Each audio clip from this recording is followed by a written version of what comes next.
பாட்டு இருக்கு, இமான் சாரோட பாட்டு, நீங்க வந்து பாடுங்க அப்படின்னு அவரும் சொல்லுவாரு. சஜஸ்டே அவர் தான் பண்ணிருப்பாரு, நான் கெஸ் பண்றேன். இந்த விஷம் போல ஏறுதே சந்தோஷம்னு ஒரு இடம் வரும். விஷம் போல ஒரு சின்ன பாஸ் போடணும். அந்த பாஸுக்குள்ள ஒரு சின்னதா ஒரு கணப்பாரு. அது வந்து நானும் இமானும் வந்து எத்தனை தடவை கேட்டிருக்கோம்னு யாருக்கும் சொல்ல முடியும். ஏன்னா நான் ஒரு மெட்டு சும்மா பாடுவேன், ஒரு வார்த்தை த்ரோ பண்ணுவாரு, ஒண்ணுமே இருக்காது ஆரம்பிக்கும் போது. அதுல என்ன நடக்கும் அப்படின்னா, ஓ நீ அப்படி போறியா, சரிவா நான் இப்படி வரேன்ட்டு ஒரு டான்ஸ் மாதிரி ஒண்ணு நடக்கும். நான் அதை ரொம்ப என்ஜாய் பண்றேன். ஏன்னா வந்து நமக்கு நான் ஒரு வார்த்தை போடுவேன், அவரு ஒரு வார்த்தை போடுவாரு சில நேரங்கள். அப்படி வந்து அந்த வேகத்துல ஒரு கெட்ட வார்த்தை போட்டுட்டோம். பொதுவாக காலேஜ்லலாம் பார்த்தீங்கன்னா மெட்டு போடும்போதே கெட்ட வார்த்தை போட்டு பாடுவாங்க இல்லையா, அது மாதிரி வந்து நாங்கள் ஜாலியாக ஒரு கெட்ட வார்த்தை போட்டோம். ஸோ நான் ரொம்ப ஓப்பனாக சொல்லணும்னா, என்னுடைய படங்களுக்கு இசையமைக்கிறது கொஞ்சம் கஷ்டம். நம்ம சொன்னோம் இல்லையா, ஷான் வந்து எனக்கு மட்டும் ஸ்பெஷலாக பண்ணுறாரு அப்படின்னு சொல்லிட்டு. உண்மை அது கிடையாது. என்னன்னா, Presta Premium Women's Wear. Let your body love it. Hospitality partner Ramada, Chennai Egmore. இப்போ சார், இப்போ இதில் சுவாரஸ்யமாக என்னன்னா சார், இதில் பல காம்பினேஷன்கள் வந்து ஒளிஞ்சிருக்கு சார். இந்த 3 பேர் இருக்க காம்பினேஷன் ஒன்று, இவங்க 2 பேருன்றது தனி, இவங்க 2 பேருன்றது தனி. நீ குழப்பத்தை நீ குழப்பிடாத. தனி. ஆமா, அது தனி சார். இங்க 2 பேரும் வைக்கலாம், அங்க 2 பேர் வைக்கலாம், அங்க 2 பேர் இப்படி வைக்கலாம்ல. அதான் சொல்ல வரேன். குழப்பிடாத. என்னங்கயா சார், பேர் வேணா சொல்லிடுறேன். நாங்க வந்து ஜோக்கர் மாதிரி எங்க வேணா உட்காருவோம். எல்லாமே கரெக்டா சூப்பரா ஒர்க் ஆயிருக்கு. இப்ப ஷான் சார் நீங்கன்றது டூரிஸ்ட் ஃபேமிலியோட சக்சஸ், அதுவும் ஆல்பம் எல்லாமே ஹிட். அதை தொடர்ந்து இப்ப மயிலாடு, இப்ப யுகபாரதி சார், ஷான் ரோல்டன் சார்ன்றது தனியா ஒரு ஹிட் லிஸ்ட் ஒன்று இருக்கு. இன்னொன்னு, இவங்க சேராம இவர் எழுதி வேற மியூசிக் டைரக்டர்ல இவர் பாடின பாட்டும் ஹிட் ஆயிருக்கு சார். கரெக்ட் தானே? கரெக்ட் தானே சொல்றேன். சோ இவங்க 2 பேர் காம்பினேஷன் இருக்குல்ல, சோ அத பத்தி தான் கொஞ்சம் டீடைலா பேசுங்க. நாங்க வரோம், அதுக்குள்ள நாங்க ரசிகனா வந்துருவோம். Super super. ஓகே, இப்ப நாங்க 2 பேரும் சேர்ந்து ஒரு காம்பினேஷன் இருக்கு. சுப்பிரமணியபுரத்துல இருந்து இருக்குல்ல. ஆமா, சம்பவ சார், நம்ம மகாபீடாரில போதுமான அளவுக்கு அத பத்தி நிறைய பேசிட்டோம். சோ ஃபர்ஸ்ட் இன்ட்ரெஸ்டிங்கா நான் உங்கள்ட்ட இருந்தே கேட்கலாம்னு நினைக்கிறேன். சோ எந்த காம்பினேஷன் பத்தி ஃபர்ஸ்ட் பேசலாம்? இப்படி இருந்து வாங்க, அப்படியே கேளுங்க. சரி, இப்போ அது கரெக்டா சார்.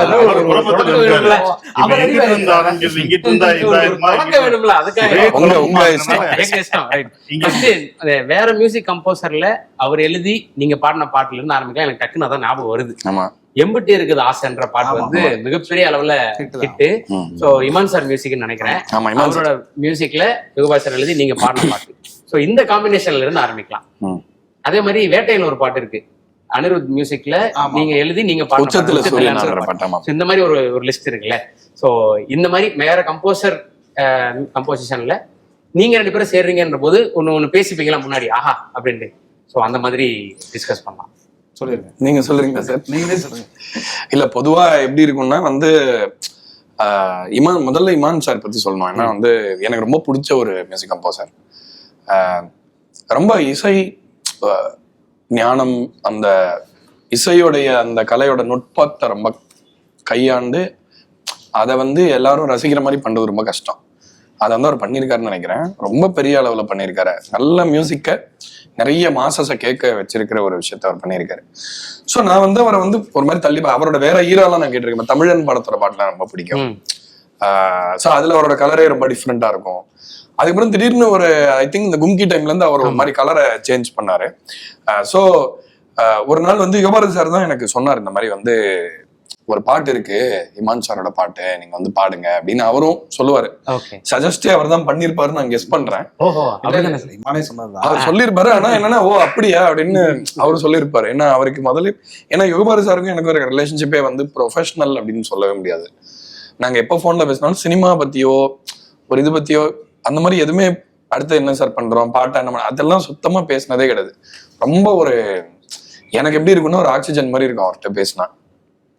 அது வந்து அவரோட தனி சிறப்பு. ஸோ அவர் எழுதியிருக்காரு இமான் சார் மியூசிக்னா உடனே நான் ரொம்ப இன்ட்ரிக்டா இருந்தேன். அந்த பாட்டை பாட போன போதும் அவர் இருந்தாரு. அது ஒரு சூப்பர் காம்பினேஷன் ஆக்சுவலா.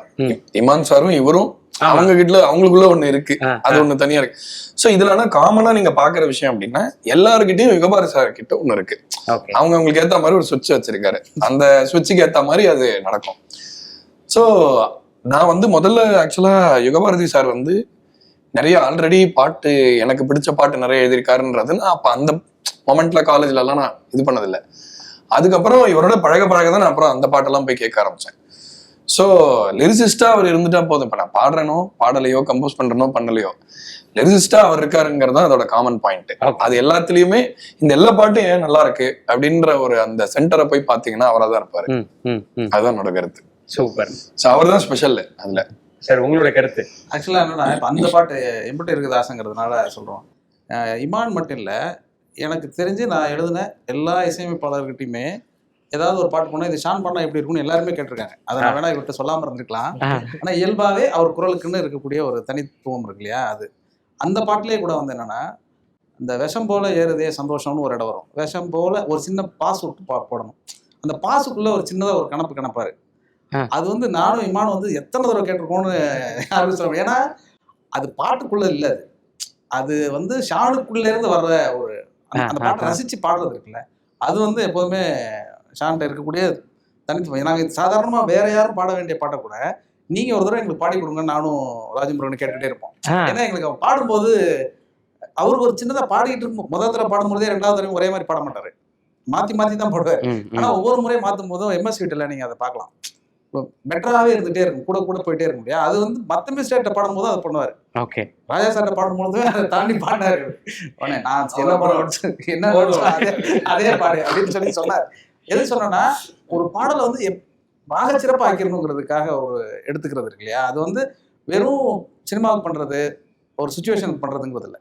அது கலை வந்து நமக்குள்ளேயே இருக்கணும். ஏற்கனவே சொன்ன மாதிரி தான் கலைஞர்கள் வந்து கொஞ்சம் பித்துக்குளிகள்ங்கிற மாதிரி அந்த பித்துக்குளித்தனம் வந்து எல்லா இடத்துலையும் வெளிப்பட்டுக்கிட்டே இருக்கிற இடம் இருக்குல்ல, அது வந்து கொஞ்சம் பிரமாதமா வந்து விழுந்துரும். அது ஷான்ட்ட இருக்கக்கூடிய ஸ்பெஷல். அது டியூன் பண்ணும்பொழுதே வந்து ஆல்மோஸ்ட் வந்து என்னன்னா சில டியூன்ஸ் வந்து நம்ம கேட்டு சரி சார் வீட்டுக்கு அனுப்புங்க நாங்கள் எழுதிடுறோம் அப்படின்னு சொல்லுவோம். ஆனால் ஷான்ட்டையோ இமான்ட்டையோ அது சில மியூசிக் டைரக்டர்ஸ் வந்து என்னன்னா அவங்க போட்ட உடனே எழுதிடணும்னு தோணிடும்.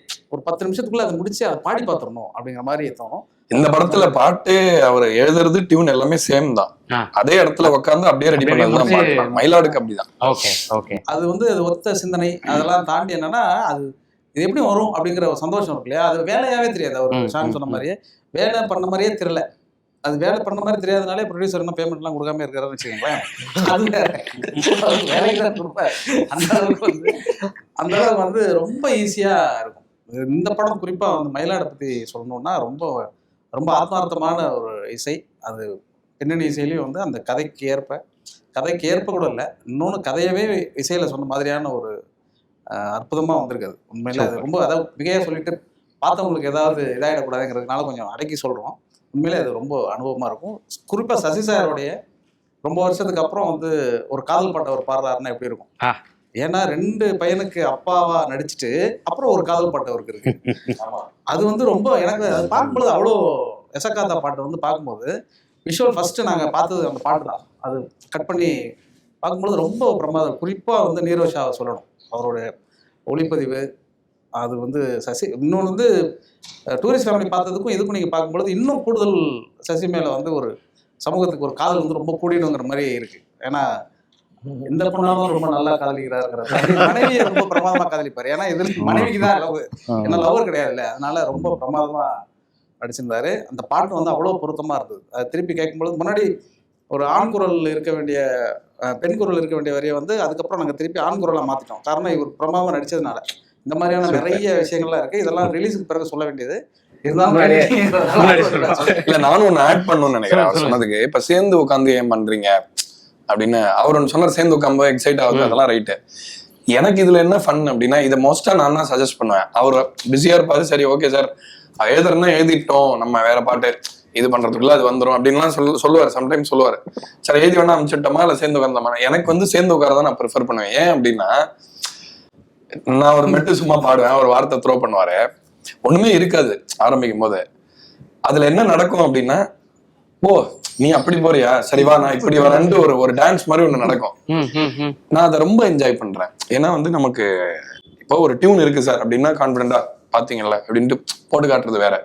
ஆனா நமக்கே தெரியாது நம்ம பாட போறது. நான் யோசிக்காம என்னால கம்போஸ் பண்ண முடியும். இப்ப நான் வந்து ஒரு நல்ல மெட்டை இவருக்கு பாடணும் அப்படின்ற தாட்டுக்கு அப்புறம் அந்த மெட்டு வராது. எனக்கு ஒண்ணு தோணுது பாடுறேன் அப்படின்னு உடனே என்னால ஒண்ணு பாட முடியும். அவர் உடனே ஒரு வார்த்தை சொல்ல முடியும்.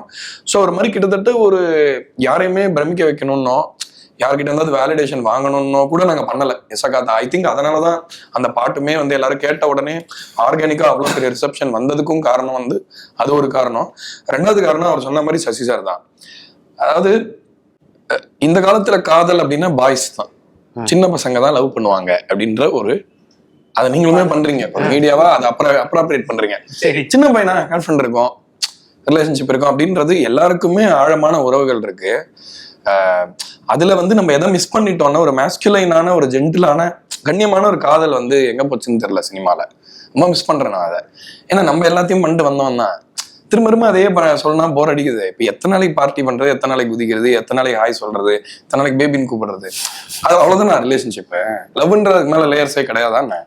தமிழ் சினிமா தான் அதை மிஸ் பண்ணக்கூடாது அப்படின்னு நினைக்கிறேன். அந்த ஒரு காரணத்துக்காக இந்த பாட்டு அவர் ஏந்தும் போது, அவரோட அந்த உருவத்தோட அந்த பாட்டு சேர்ந்து ஒலிக்கும் பொழுது எனக்கு ஆஹா இதுதானே வேணும் இந்த மாதிரி ஒரு பாட்டு பண்றதுக்கு அப்படின்னு தோணுச்சு.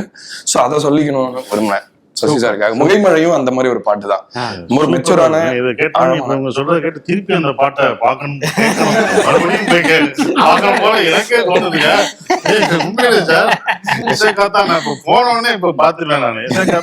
இல்ல ஷான் சொன்னது ரொம்ப வேலிடான வார்த்தைகள். ஏன்னா ஷானுடைய ஸ்பெஷலே போற போக்குல சில உண்மைகளை சொல்லிட்டு போயிடுவாரு. அதனால அந்த லவ்ங்கிறது வந்து எப்படி பார்க்கப்படுது, அது என்னவா இருக்கு அப்படிங்கிற ஒரு ஸ்பேஸ் இருக்கு இல்லையா. ஏன்னா மயிலாடுக்குள்ள இருக்கிற லவ் வந்து நீங்க நிச்சயமா அதை வந்து நீங்க உங்களால எக்ஸ்பீரியன்ஸ் பண்ண முடியும் இந்த படம் பார்க்கும்போது. இது வந்து இந்த படத்துக்குள்ள இருக்கிறது ரெண்டு சோலுக்கு நடுவில் ஒரு ஆத்மார்த்தமான ஒரு லவ். அது மேபி நம்ம மிஸ் பண்ற ஒரு லவ்வா கூட இருக்கலாம். ஸோ அதை வந்து அவர் ரொம்ப கரெக்டா சொன்னாரு. அப்புறம் ராசாதி ராசா பாட்டு பண்ணும்போது, அதாவது இந்த காம்பினேஷனுக்காக சொல்றேன் நான், உட்காந்து எழுதும்போது யுகபாரதி அண்ணன் சில நேரங்கள்ல நாங்க எழுதும் போதே நான் ஒரு வார்த்தை போடுவேன், அவரு ஒரு வார்த்தை போடுவாரு. சில நேரங்கள் அப்படி வந்து அந்த வேகத்துல ஒரு கெட்ட வார்த்தை போட்டுட்டோம். பொதுவா காலேஜ்ல எல்லாம் பாத்தீங்கன்னா மெட்டு போடும்போதே கெட்ட வார்த்தை போட்டு பாடுவாங்க இல்லையா. அது மாதிரி வந்து நாங்க ஜாலியா ஒரு கெட்ட வார்த்தை போட்டோம். ஆனா அது ரொம்ப அழகா அங்க உட்காந்துருச்சு. அந்த வார்த்தை எடுக்கிறதுக்கு எனக்கும் மனசு இல்லை, அவருக்கும் மனசு இல்லை. யுகபாரதி என்ன டேய் அதை மட்டும் எடுத்துருங்க. அவர் மட்டும் இல்ல, அதுக்கப்புறம் சசி சார் வந்தாரு. அந்த வார்த்தை சார் அது சும்மா மீட்டருக்காக போட்டுக்கிறேன் சார் அப்படின்னு சொல்லி கடைசி வரைக்கும் யோ என்னையா ஒரிஜினலா இருக்கு. அப்புறம் மாத்திரம் ஏமாத்தினாரு அவரு. இப்ப மாத்திடுறோம் அப்படின்னா கடைசி வரைக்கும். ஸோ கடைசியில வந்து ஒரு பெரிய பட்டிமன்றம் நடந்தது. அந்த கெட்ட வார்த்தை இருக்கலாமா வேண்டாமா அப்படின்னா சசி சார் யுகபாரதிலாம் வச்சா கொண்டே போடுவோண்டா அவங்கள. நான் வந்து வைக்கலாமே அப்படின்னு சொல்லிட்டு என்னோட டீம்ல அவர் வேற சில பேர்லாம் வந்துட்டு சார் வைங்க சார் அதான் சார் சென்சேஷனா இருக்கு அப்படின்னு சொல்லி அது ஒரு விஷயம் நடக்கும்போது ஷான் ரெண்டு தரப்பையும் பார்த்துட்டு சரி இருங்கடா நான் அந்த வரேன் அப்படின்ட்டு ஸ்டுடியோக்குள்ள போயிட்டு ஒரு வெர்ஷன் அனுப்புனாரு. அது வந்து பார்த்தா அந்த கெட்ட வார்த்தையும் இருக்கும், அது இல்லாமலும் இருக்கும். அந்த மாதிரி ஒண்ணு பண்ணிட்டு பாத்தீங்க ரெண்டு தரப்பும் ஓகே தானே அப்படின்னு. இவர்கிட்ட வேற போன் சார் அது மட்டும் எல்லாம் நல்லா இருக்கு, அது மட்டும் நாளைக்கு நான் எப்படி மாத்துறதுக்கு என்னெல்லாம் நாளைக்கு உங்க பையனே கேட்டா அதுக்கு அர்த்தம் என்ன சார் சொல்லுவீங்க?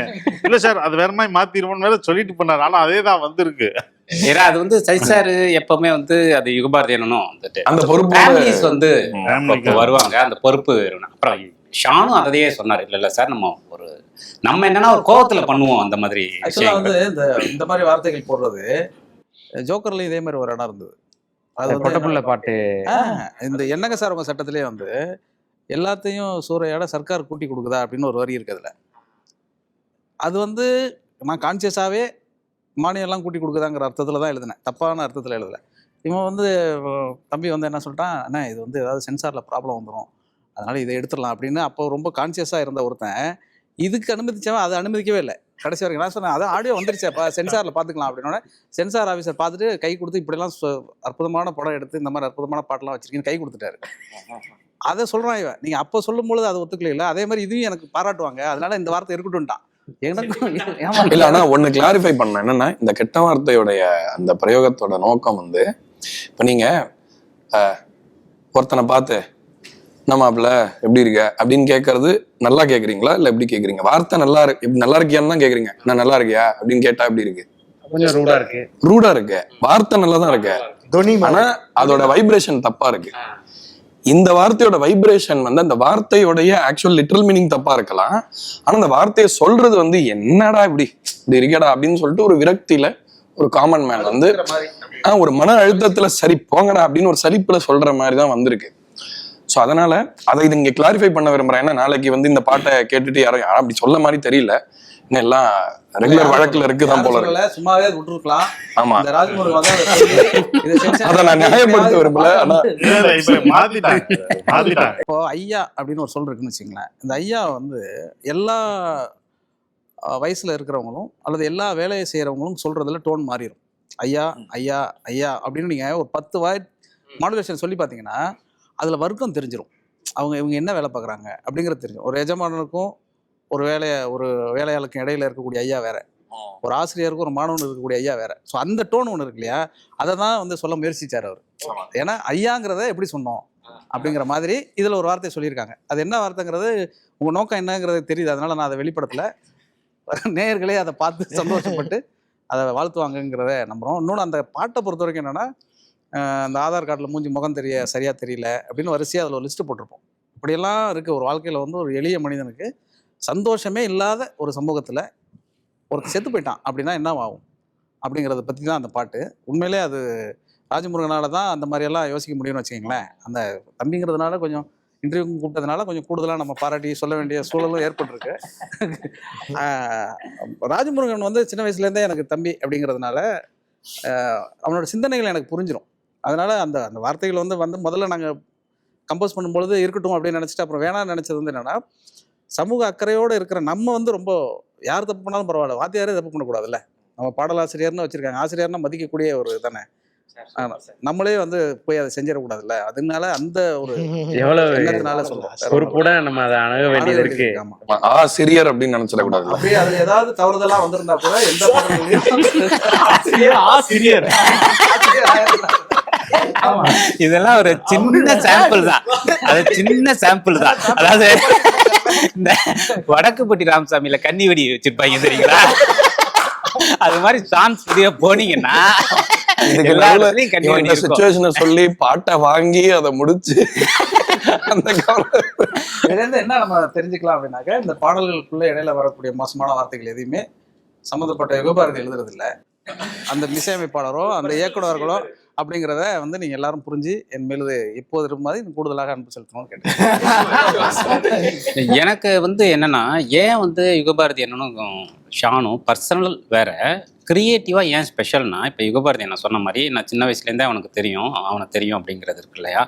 இப்போ நம்முடைய கிரியேஷன் என்ன, நம்முடைய சிந்தனை என்னன்னு ரொம்ப ஆழமாக உணர்ந்துக்கிறவங்களால மட்டும்தான் அதை வந்து கரெக்டாக அதுக்கு கான்ட்ரிபியூட் பண்ண முடியும். ஸோ நான் ரொம்ப ஓப்பனாக சொல்லணும்னா, என்னுடைய படங்களுக்கு இசையமைக்கிறது கொஞ்சம் கஷ்டம். நம்ம சொன்னோம் இல்லையா, ஷான் வந்து எனக்கு மட்டும் ஸ்பெஷலாக பண்ணுறாரு அப்படின்னு சொல்லிட்டு. உண்மை அது கிடையாது. என்னென்னா, அவர் எல்லா படத்துக்குமே ஸ்பெஷலாக பண்ணுறாரு. இப்போ நான் பார்த்த ஷான், நான் வந்து ஜோக்கரில் பார்த்த ஷான் வந்து இன்றைக்கி வந்து உண்மையிலேயே ரொம்ப பெருசாக வளர்ந்து நிற்கிறார். சிந்தனையிலையும் சரி, மியூசிக்லேயும் சரி. நான் உண்மையிலேயே அவர்கிட்ட நிறைய லேர்ன் பண்ணிக்கிறேன். அதாவது சினிமாவோட பிஸ்னஸ் ஸ்ட்ரக்சர் இருக்கு இல்லையா, இதை பற்றி நிறைய விஷயங்கள் அவர்கிட்ட லேர்ன் பண்ணிக்கிறேன். அப்படி அவர் கான்ட்ரிபியூட் பண்ணுற எல்லா படத்துலையும் அந்த படத்துக்கு என்னவோ அது அதிகமாகவே அவர் செய்கிறார். அதுவும் சமீபமாக வந்து கிட்டத்தட்ட ஒரு டைமில் ராஜா சாரை சொல்லுவாங்க, ஒரு படத்தை வந்து அவங்க அடுத்த இடத்துக்கு எடுத்துகிட்டு போகிறது அப்படிங்கிறது. அதாவது ராஜா சார் மியூசிக் இல்லாமல் ஒரு படத்தை பார்த்துட்டு வாங்காமல் போனவங்க எத்தனையோ பேர் இருக்காங்க. அதுக்கப்புறம் அவர் மியூசிக்கோடு பார்க்கும்போது அந்த படம் வேற ஒரு ஸ்பேஸ் கொடுத்துருக்குன்னு நிறைய உதாரணம் சொல்லுவாங்க. கிட்டத்தட்ட அந்த ஸ்பேஸில் இன்றைக்கி ஷான் இருக்கார். அவர் மியூசிக் வந்து பல படங்களை வந்து நீங்கள் கண்ணு முன்னாடி பார்க்குறது தானே, ஐ மீன் படங்களில் கண்டென்ட் இருக்குது, பட் அதை வந்து அடுத்த கட்டத்துக்கு எடுத்துகிட்டு போகிறது அவர் இசையாக இருக்குது. ஏன்னா பாட்டு பண்ணுறது மட்டும் இல்லை ஒரு மியூசிக் டேரக்டரோட வேலை.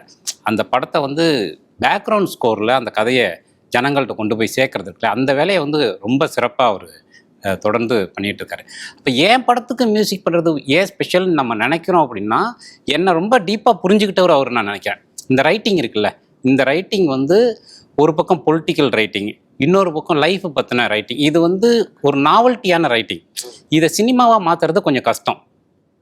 அது ஜோக்கராக எடுத்துக்கட்டும், மயிலாடாக இருக்கட்டும், அது சினிமாவாக மாறும்போது கொஞ்சம் கம்யூனிகேஷனில் ஒரு சில இஷ்யூ இருக்கும் நமக்கும் ஆடியன்ஸுக்கும் நடுவில். நமக்கு ஒரு பீக் எமோஷனில் நம்ம ஒரு காமெடி பண்ணியிருப்போம், பயங்கர காமெடிக்குள்ளே ஒரு எமோஷன் வச்சுருப்போம்.